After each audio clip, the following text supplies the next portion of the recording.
Welcome to the Academy of Photography. Simplicity is complexity resolved.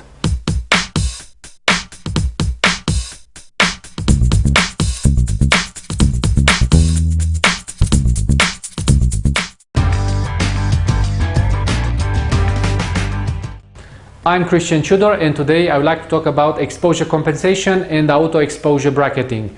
These are very simple concepts. They are for beginners. I have received a lot of emails asking me to make a video about these. I'm just going to combine them two into one video. I'm going to start with the exposure compensation. First of all, I'm going to make the assumption that you went already through the videos 1 to 10, which explain in detail all the basic concepts and also what exposure is. However, for those of you who are a bit new here, I'm just going to quickly recap how the camera thinks. Well, the camera doesn't think, how the camera is actually estimating the exposure.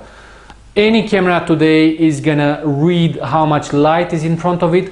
Depending on the metering mode, the camera will make an estimation how much light is it, and is going to propose a combination of settings, shutter speed, ISO or aperture, depending on which mode you're going to shoot with, and the camera will come up with a solution for your exposure. Now, depending on the metering mode, the camera will over or underestimate the exposure.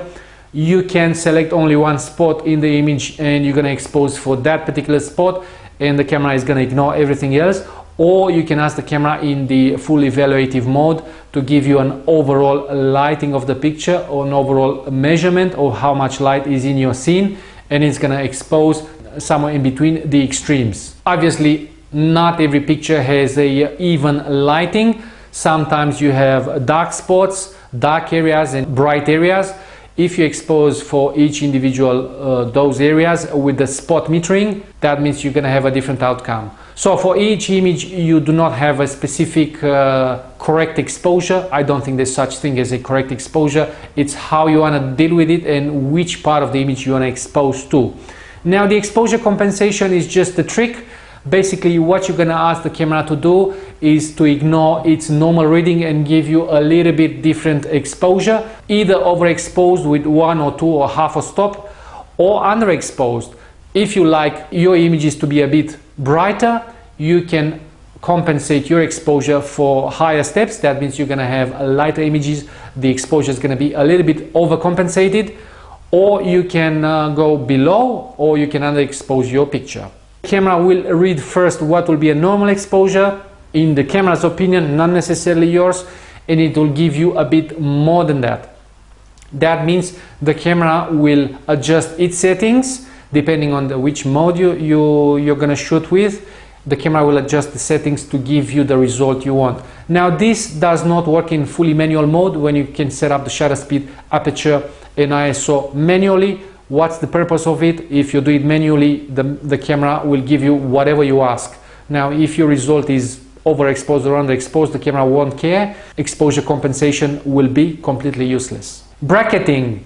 Bracketing is basically taking 3 shots in the same time. Not necessarily, you're not going to get 3 results. You press 3 times and the camera will adjust the settings according to your request to give you 3 steps of the same exposure. So you press 1, 2, 3 and the camera is going to give you the underexposed, normal and overexposed with a step that you're specifically selecting. So you can select the camera to do half a step, 1 step or 2 steps lower and higher. So basically you press 3 times, you're going to get 3 results on the same image with 3 different exposure settings. Enough with the mumbo jumbo. I'm going to show you a quickly exercise. What I've done for today is selected bring into the scene a white card, gray card and black card.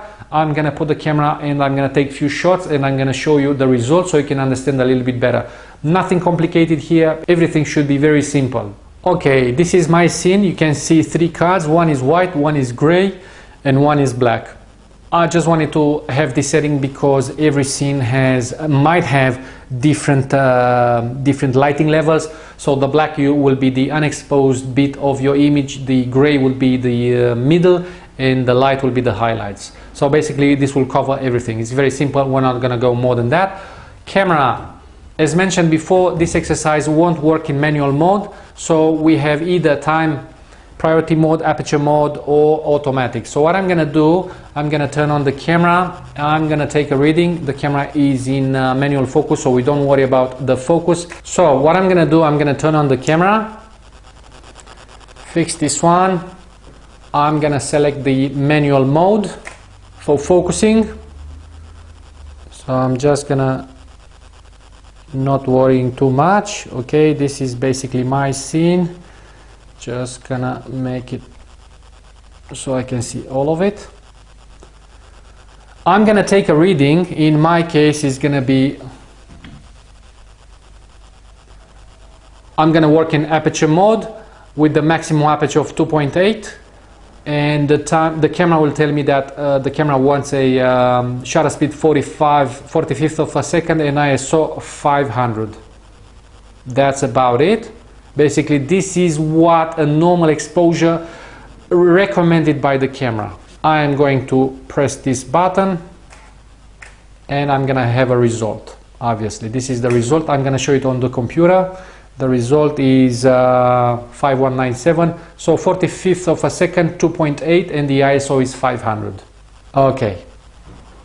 Now what I'm gonna do, I'm gonna go into my menu. I'm looking through the exposure compensation or auto exposure bracketing. Now obviously you're gonna have a slightly different camera and you might see it differently, but basically this is what you need to look after. So basically what gives me a scale, and it shows me now it's on the 0. That means it's neutral, how the camera think it's neutral. So what I'm gonna do, I'm gonna dial one step up and I'm gonna take a shot.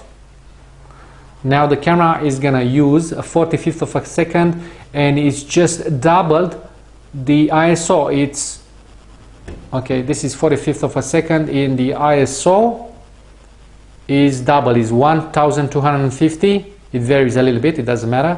I'm gonna take the shot and I'm gonna show you on the computer. The image will be lighter, obviously. Same settings for the aperture and the shutter speed. It's just the ISO varied. Now, depending on the mode I've got, this can vary differently. However, the whole point is I have a stop, one stop overexposed image. I'm gonna go again and I'm gonna overexpose it with 2 stops. And I could probably go even further. So right now, the camera is gonna estimate an ISO 2500. So I'm just gonna take the shot. The result will be 2 steps overexposed from the original. Okay, that's about it in terms of exposure compensation. Now going back to the menu, I am going to dial the top dial and I'm gonna initiate a second row. That tells me, it shows me 3 lines, and basically I can dial the 3 lines. That shows me it's gonna get 3 shots, stepping half a step, 1 up and 1 down. I'm just gonna select 2 steps so we don't waste too much time. So I'm gonna go in only 1 go. Basically what that does is gonna give me 3 shots from 2 steps. 2 steps darker, normal, and 2 steps lighter or brighter. And now it shows me exposure compensation. So at the moment I can see a little symbol here which shows me 3 shots, and it shows me 3 lines here that indicate that I'm gonna have 3 shots. So at the moment I'm gonna take the first shot, which is basically the normal exposure with the previous settings, and the next shot is gonna be the underexposed with 2 stops. That means the ISO dropped significantly, and the third shot is gonna be 2 stops higher. Basically that's about it. Now it does repeat the exercise.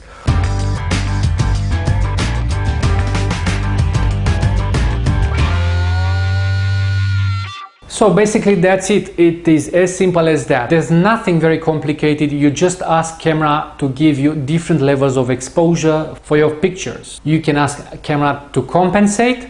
If you like things brighter, it's going to give you a brighter result, or if you like things darker, it's going to give you a darker result.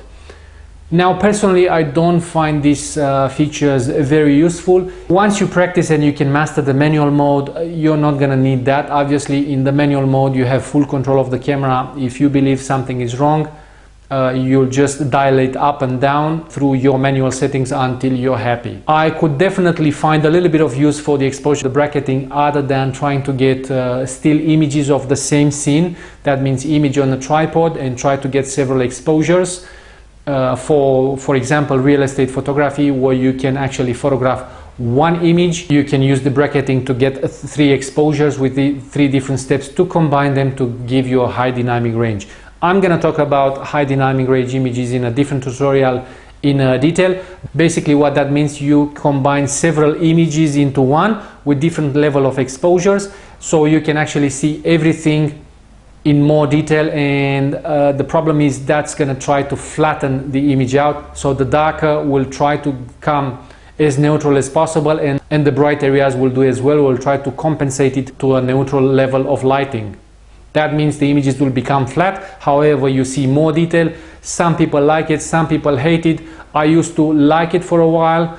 Now this is just a phasing thing. Sometimes you do go through some phases. So there was a time I absolutely loved the HDR images, but right now it's just doesn't do it for me. However, you might think differently. If you believe you find a very good use for the bracketing mode, just let me know. I'm always interested to find out about how other people are doing. I find exposure compensation and bracketing practically useless for me, but that's not necessarily the case with other people. I can understand that. It's just one of those things. You have more features on a camera, but once you are developing your craft and your skill and you master your camera in the manual mode, you won't need anything out of that. I hope you enjoyed this tutorial. Just give us a thumb up. Do not forget to subscribe on the Academy of Photography website, and until I see you next time, I wish you happy shooting. Thank you very much.